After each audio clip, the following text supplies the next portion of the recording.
Good morning, my Real News Media TV family. Thank you so much for tuning in this morning, and I'm wishing for everyone a wonderful and a productive day. And in the news this morning, driver implicated in deadly Clarendon crash pointed out in ID parade. The driver involved in the deadly crash in which 2 students were killed in Clarendon on Monday was pointed out in an identification parade on Wednesday afternoon. Investigators are making arrangements to lay charges against him. He is facing several charges, including causing death by dangerous driving. The driver was captured by the police at the Norman Manley International Airport hours after the crash. It's alleged that he was attempting to flee the island. The students were killed when the driver, who was operating a Subaru motorcar as an unlicensed taxi, crashed head-on into a Toyota Probox motor vehicle on Bustamante Highway. It's alleged that he was attempting to elude a joint team involving the police and the members of the Transport Authority in a chase when he lost control of the vehicle. 3 other students were injured in the crash. The students were passengers in the unlicensed taxi. Double murder leaves Manchester town on edge. Residents in the South Central Parish are worried that a spate of crime, including a double murder Tuesday night, has cast a darker cloud over Poros and is raising panic among citizens. Councillor Claudia Morant Baker of the Jamaica Labour Party Poros Division said that she is worried that Christmas will be sad in the usually peaceful area. Stay home and don't go on the street if you don't have to, because right now I am seeing a sadder Christmas for the Poros Division and its environs. I hope it doesn't impact it in a big way. I am going to encourage them to go out as early as possible and to get their business done, she said on Wednesday. A day earlier, Sasha Gay Chambers, otherwise called the Chin, 27, and a man identified only as Stevie, were gunned down about 7:35 p.m. at a bar operated by the Chambers in Poros. Another man was shot and injured outside the bar and remains hospitalized. Police said a suspect identified only by his alias Bagalas, who reportedly challenged them in a running gun battle, was fatally shot in the adjoining community of Ramble. Police said they are searching for an accomplice who escaped on a motorcycle. Maranta Baker said the Tuesday night's incident follows recent murders and shootings in Poros and has left herself and residents living in fear. The concern is genuine because it is happening in broad daylight, so I just want to encourage persons, please try and be safe. I was near to the location, and with what has been happening for the past couple of months, it is a serious concern to residents, she said. I am very concerned and hope that this will come to an end and that persons will take responsibility and stop this foolishness that is going on and taking people's lives, many times innocent people, she added. At the same time, Councillor Mario Mitchell of the People's National Party, Belfield Division, said that an ongoing feud between neighboring communities in Poros is causing fear among residents. The little playground has become a battlefield, and the little playground is Manchester.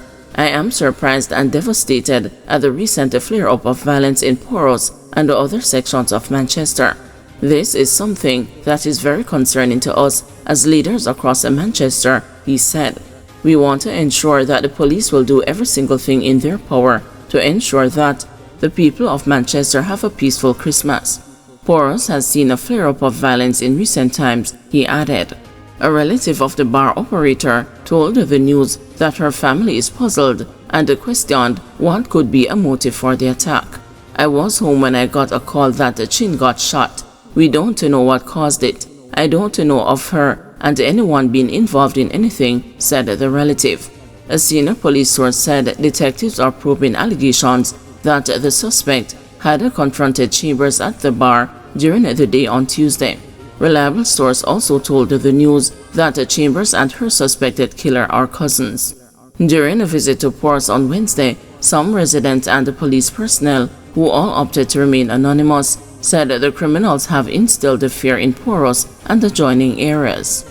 People are whispering and worried about reprisals, said a police source. Police have since maintained a strong presence and patrols in Poros. Head of the Manchester Police, Deputy Superintendent Kerry Duncan, told the Manchester Chamber of Commerce recently that Poros has been on the police's radar as a crime hotspot. In recent times, we are seeing the challenge that we are having in Poros, Trinity and Redberry in particular. Poros is a concern to us. The issues we are having, we refer to them as interpersonal among persons who have conflicts with each other. For most of the murders that we are seeing in the parish, none is actually connected to other offenses. That is why we refer to them as interpersonal, Duncan said last month. Official figures from the police show 47 murders in Manchester up to November 30, an almost a 14% increase over the 41 recorded for the same period last year. The parish has also recorded 41 shootings, almost 14% above last year. Tuesday's incident increased the number of murders in Manchester to 49 since the start of the year. DSP Duncan also told the business community that lottery scamming and overseas players were fueling violence in Manchester. These murders occur where we have persons who were once friends having their differences and disputes emanating from the lottery scamming activities. They are not even on our shores, but from where they are influencing a lot of things within the space, he said. We would not want to classify it really as a gang activity. These are persons who were once in the same yard having the dumpling out of the same pot, but because of the spoils from lottery scamming activities, we have the breakaway of the issues surrounding them, he added. As he sent 2 more reports to Parliament for tabling.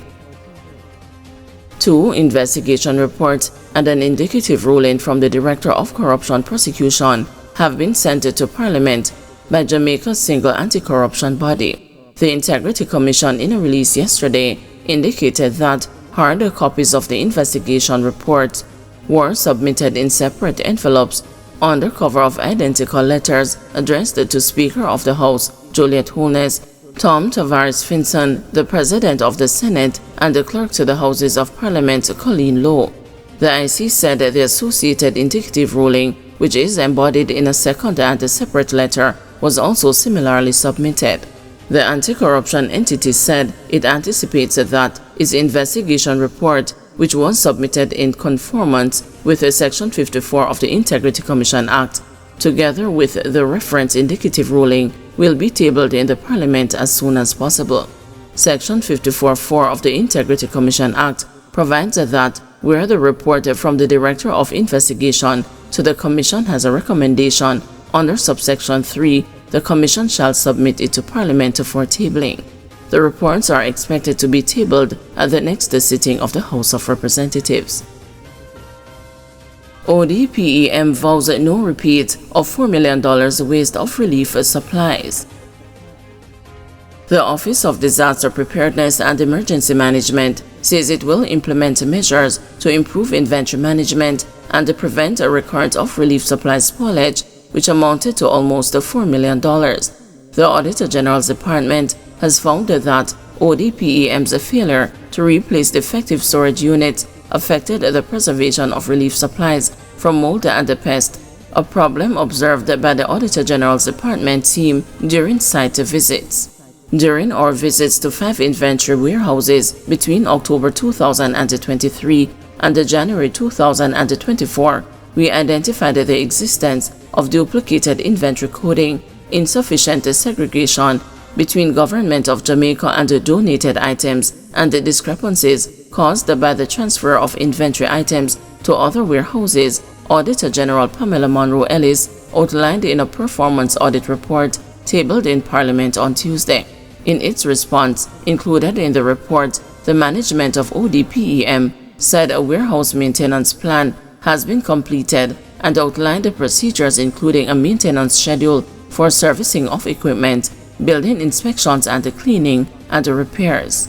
The agency said the plan will reflect the performance indicator, limited spoilage and obsolescence through proper storage to support activities in respect to warehouse repairs and inspections. ODPEM said routine cleaning of the warehouses is currently carried out by short-term contract workers. It added that pest control services and routine maintenance of equipment such as chainsaws and generators are also carried out annually. The agency said it will now seek to implement the recommendation of issuing annual service contracts with a view to ensuring that arrangements for these services and the requisite maintenance is completed at the highest standards. ODPEM also committed to implementing other recommendations to improve its perpetual inventory management system to address issues such as duplicated stock numbers and inventory counter discrepancies. According to ODPEM, it has also been seeking to acquire additional storage containers, and through a broader submission dated September 21, 2021, proposed a $19 million budget for the rehabilitation of 13 storage containers. But based on limited resources, ODPEM in October 2023 reduced its target for acquiring storage containers from 13 to 7 with an estimated cost of $8.31 million.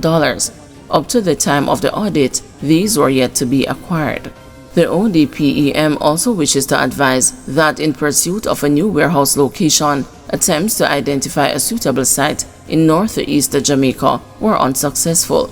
Through dialogue with the Jamaica Constabulary Force, the ODPEM has made inroads for a new site to be located at the Twickenham Park, St. Catherine, the entity said.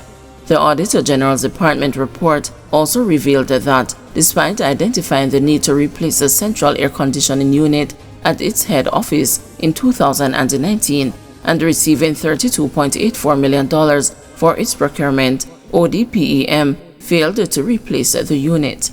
This resulted in funds remaining unused for more than 5 years, and the head office closed for approximately 2 months in 2023 due to air quality challenges. ODPEM said it is still experiencing difficulties with this acquisition and pointed to a request it made to its parent ministry, local government and community development, for $60 million in the 2024-2025 budget for replacement of the unit, which was not supported. Continued representation will be made, ODPEM said. Guys, thanks for watching. Please join us this afternoon at 2 p.m. for another news update.